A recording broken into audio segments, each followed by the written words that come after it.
सुनौँ 2082 10 महिना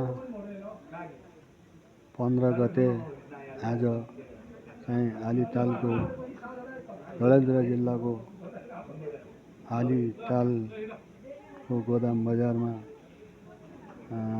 तपाईँको अमिनले जमिन नापिएको छ। मल्लो साइड पहिलादेखि अहिले कयौँ वर्षपछि नापी गरिदिएको छ।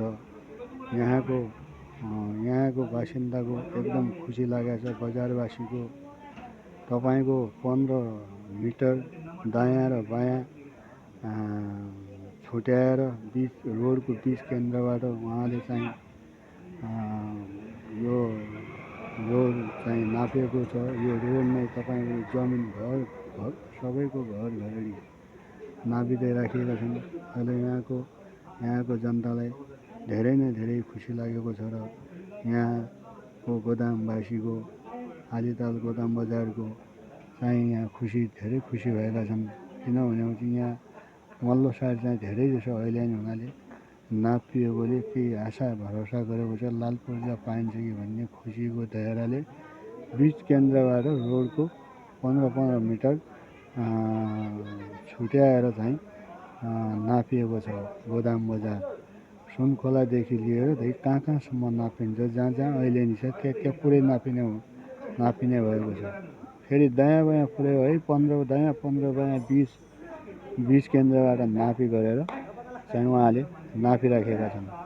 धेरै खुसी छन् यहाँ गोदाम बजारका भाइले। किनभने मान्छेलाई एक घरेडी पनि थिएन, कसैको नबस्ला 15 मिटर छुट्याएर, कसैको त बस्दैछ। अब त्यो दोषीकैको यहाँका गोदाम बजार व्यापारीको कसै बासीको पहिलादेखि भन्दै आएको 2063 64 60देखि मल्लो साइडमा घर हाल्नु, तर अलि भित्र हाल्नु, रोडको नजिकमा नहाल्नु भएर उहाँले आह्वान गर्दै आएका हुन्।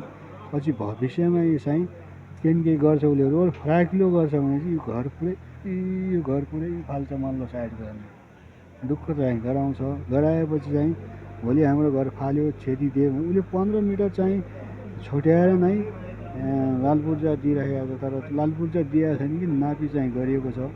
केही लाग्छ केही अब कति वर्ष लाग्छ त्यो फिक्स छैन। छिटो पनि हुन सक्ला, 10औं-20औं वर्ष पनि धगल्न सकिन्छ लाल पूर्जा दिनलाई। तर चाहिँ घर चाहिँ अलिकता कसैको बस्ने भएको छ, कसैको नबस्ने भएको छ। पहिलादेखि पछाडि अलि भित्र लगाइदिए के हुने थियो, अब भविष्यमा के हुनु हो थाहा छैन।